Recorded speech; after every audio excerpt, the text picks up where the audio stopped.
My life in notebooks. Notebooks and I go back to about the age of 6 or 7 when I got my very first diary, my very first journal as a gift. And I can picture it to this day, a small palm-sized book with a fake locking mechanism and teddy bears all over the covers.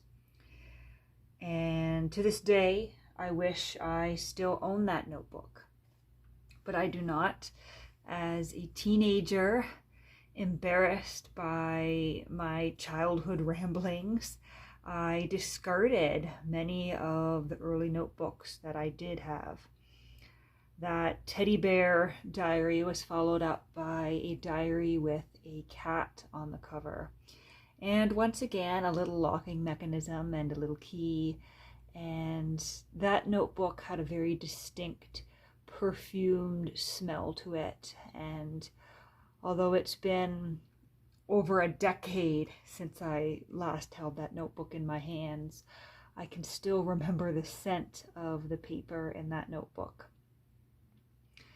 And more journals came. I kept a diary through most of my childhood, and I do still have some journals from middle school.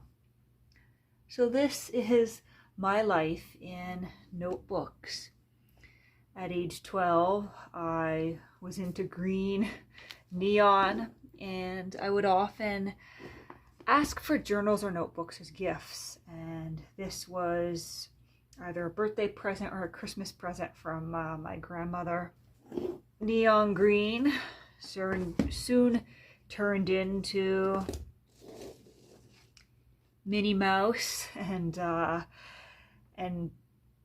pink and green stripes, and that was 13. But middle school also looked like this. This was my travel diary. I had determined that I needed a special diary specifically for trips. So this is the journal that contains trips down to the States to see my grandparents and a school trip to Niagara Falls in nearly illegible writing. And when I didn't always have someone to gift me a notebook, I would buy my own from the dollar store. And sometimes this is just what I worked with. A whole dollar, probably bought from Dollarama when we went into the city. Plain spiral, and that was my middle school history with notebooks. But in high school, the notebooks followed me. And this is the diary that I entered high school writing in. I thought rather cleverly at the time. I took some magazines and cut out some words to paste on the cover to make it more mine, with the expectation that I would find, of course, young romance in high school. And on the back, beauties. Very much the journal, the diary of a teenage girl. Me spelling out my full name and putting the dates, and that's a habit that I first formed in this journal that I continued on to this day. At the front, I put the dates that journal was kept for. The first date and the date of the final entry. And this one was once again a gift from my grandmother, I believe. Another journal. Sometimes I was still playing around with the cheap spiral notebooks. That is another journal from that era. And one that was a gift. This one sort of reminds me of the upholstery of a fancy couch. And this is actually a very nostalgic thing to see. That sticker there indicates that this one was a gift from my grandmother, and that the price must have been stamped right there on the notebook, because whenever my Grandma Z would gift anyone in my family a notebook or a novel or a book of some kind, if there was a price on it, she would cover it up with a sticker, sometimes a Bible verse, sometimes just a cute flower, but it always has been her thing. And so when I come across one of my notebooks or even a novel or a book on my shelf, if there is a sticker over the price tag, it's sort of a reminder that indeed that was a gift from her. And moving away from the journals, here is another little notebook that defined me for a while as a teenager. This here is one of my first book logs. So we open it up and here we are in summer of 2010 with entries for every book that I read that summer and into the next year. So summer 2010, this would have been the summer between my grade 10 and grade 11 year. And as we can see, I was reading some romances and some Louis L'Amours and some westerns. So we have something called Online Love. Don't ask me what that was about. I no longer recall. I read the Sackett brand, followed by Kilkenny, and something called Guns of Fury and Night Raid. And if we flip on a few more pages in here, what do we have? We have me reading A Tree Grows in Brooklyn by Betty Smith on November 12th and 13th of 2010. And this was something that I did for quite a while, up until about 2 or 3 years ago, actually, when I stopped the practice. But I did used to keep a record of every book that I read. Here's me doing a reread of Anne of Green Gables in the autumn of 2011. And I don't recognize some of these books any longer. I was a prolific reader as a teenager. Oh, here I am reading Hamlet, which was required reading in grade 11. Soldier of Fortune. Widower's House. Two Innocents in Red China. That was when I started reading the works of former Canadian Prime Minister Pierre Trudeau. And what do we have here? This takes us into 2013, so this is a good segue. This is actually taking me into my undergrad years when I was reading Revolution for the Hell of It by Abby Hoffman, Anti-Capitalism by Simon Tormey, The Hitchhiker's Guide to the Galaxy. And this is when I started to sort of do the same thing with films. It was my intention to track some of my films as well. So I was watching Easy Rider, Something in the Air, and so on. And I have a couple of other notebooks similar to this that are literally just book logs. But so we moved into my undergrad years, and that's when I got a taste for vintage things. So this one here is a notebook that I picked up secondhand, and I used it as a journal. And so I've got this vintage picture that I pasted in here, and this would have been for the years 2011 and 2012 and 2013. So this takes me somewhere around the end of high school.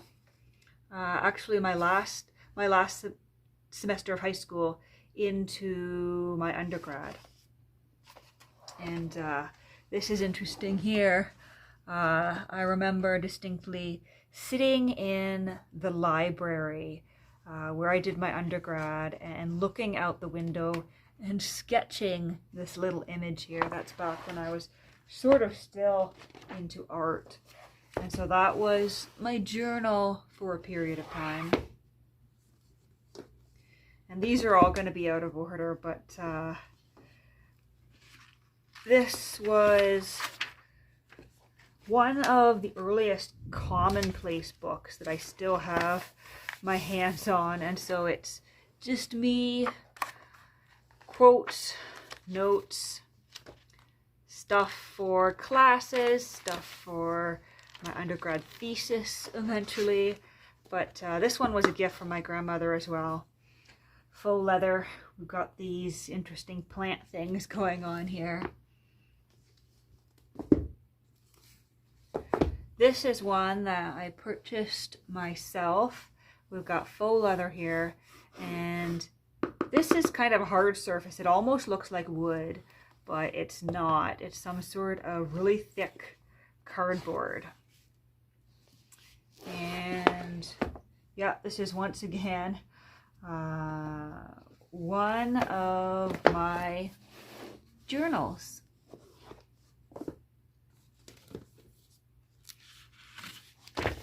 Notes from classes. And this is, faux leather once again. I started to favor these faux leather books for quite a while, and I especially loved them when they had the ribbon in them. Another sort of commonplace book I had on the go, Harry Potter, Slytherin. And I had this on the go about the time that I started BookTube when I was in my undergrad. So this is full of reading notes, BookTube notes, school notes, just sort of everything.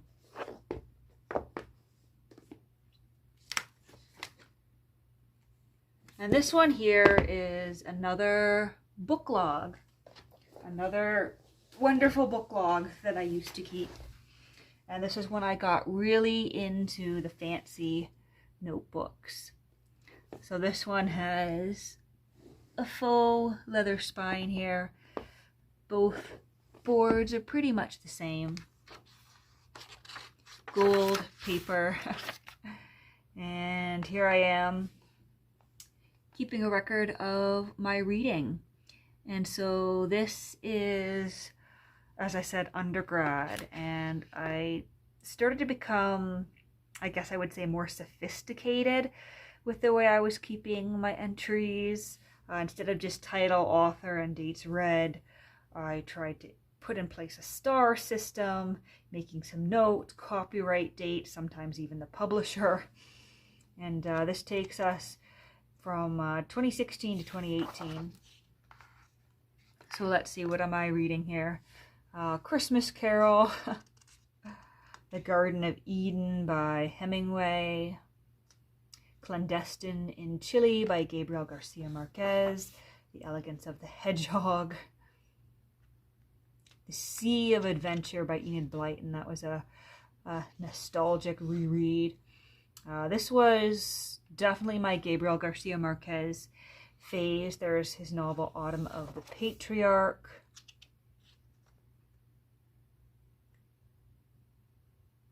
And lots of interesting stuff in here. I'm just sort of reading upside down here to keep it right side up for you. The Inconvenient Indian, that was read for a class. Gabriel Garcia Marquez's Leaf Storm, or Brief History of Seven Killings. I made my way through that novel when it first came out.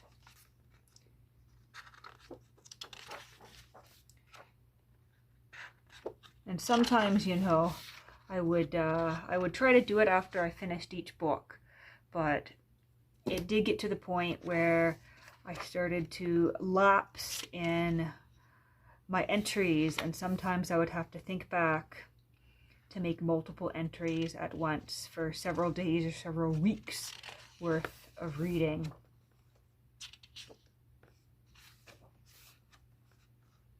And for some reason I always felt the need to highlight the title with a blue highlighter when I could, and there were some times when I used pink. And this is actually taking us now into my graduate studies, because here we are in 2016 with Simone de Beauvoir's Memoirs of a Dutiful Daughter. She came to stay and prime of life for the first time, followed by force of circumstance. And this is when I had really lapsed in my entries, because I don't even have specific days anymore here. It's just me jotting things down, and at a certain point I just stopped, and I no longer keep a book log anymore. So there's that. But also in undergrad, this one with the typewriters. And this was one I actually used for classes.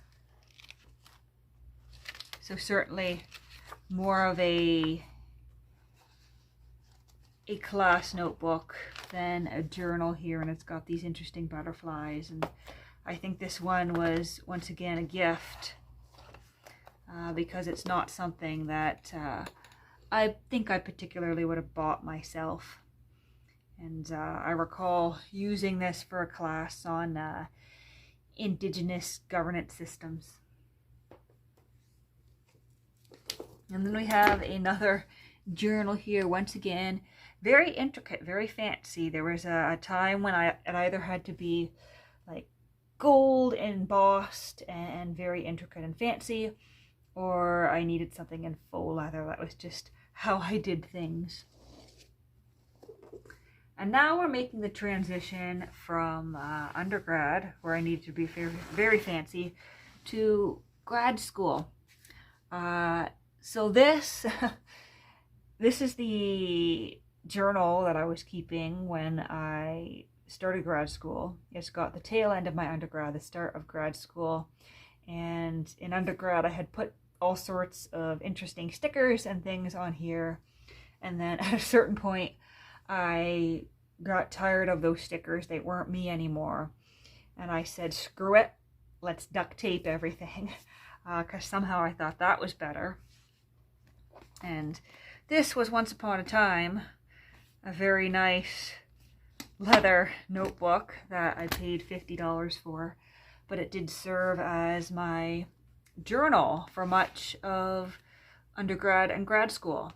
But part of my dislike for it, and this is really where I fell off with my journaling for close to a year, because this somehow encompassed 2 to 3 years of my life, was the notebook itself. I spent so much on this lovely notebook, and it really sucked for writing in. It looked great, but it was not practical. Because of the way it's bound, the pages don't lie open flat, making it pretty difficult to write in. And additionally, it was really kind of annoying, because I'd be writing and this thing would be banging away, squeaking away as I'm writing, because it moved as the notebook moved. So that was a semi-expensive splurge that turned out to be an error. And I followed up that expensive error with something that I felt was more practical. So this is one of my primary notebooks from grad school, a journal. And it was small enough that I carried it in my purse. And I have entries in there from sitting in libraries, sitting in coffee shops, sitting in bus stops at 9 at night. And it suited me quite well. And as you can see, I still had that taste for the faux leather. And I especially loved how warm the leather on this one was. And it's just this little clasp. And what do I have in here? Oh, I've got some notes about things I had read or wanted to read. Several notes in here. And this is when my sticky note obsession really began. So there is evidence of that in here.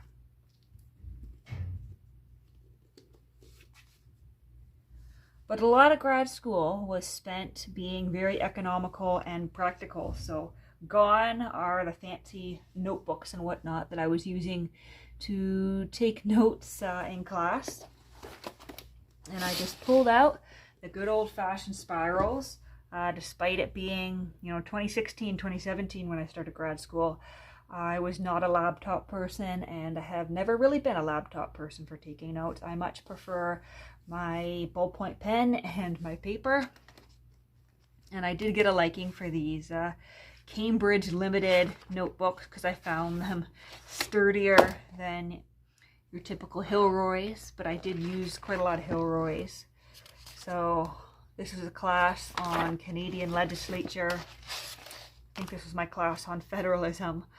Lost track of what happened here, but I damaged that somehow. Lots of pen, lots of notes, lots of highlighter. Oh, this was my research methods class. And the only difficulty with these Cambridge notebooks is they've got tear lines, and so occasionally I'd be writing away at my usual breakneck speed and accidentally tug on the paper, leading it to dislodge itself from the notebook.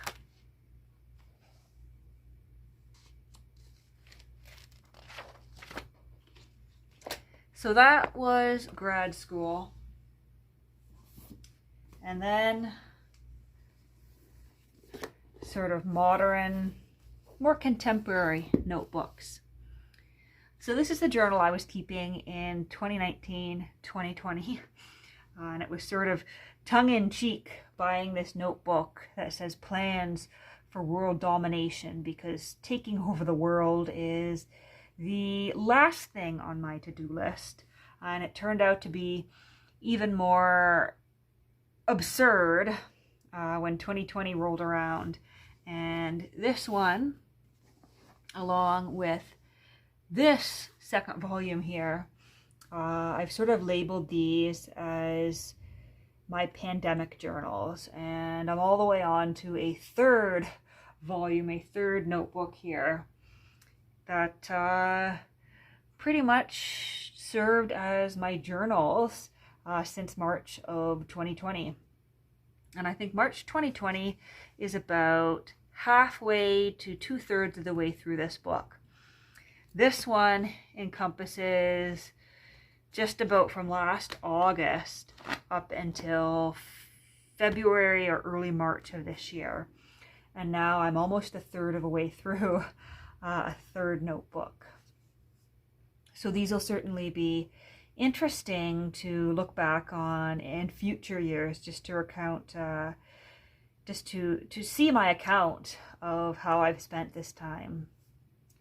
And I think I have my journaling habit to thank on that very first teddy bear diary that I got at 7 years old. And this is only a small sampling of the notebooks that I have used and filled in my life. And these aren't even the current ones. These aren't even the current ones I have on the go. But as you can see, my life has been full of notebooks of various kinds. So I don't know if you enjoyed this. Idea sort of came to me on a whim. Let me know about your own notebooks and the kinds you prefer, and your history with journaling and with commonplace books in the comments below. I'd be really interested to hear if anybody else also has a big collection of notebooks collecting dust in the corners of their bedrooms.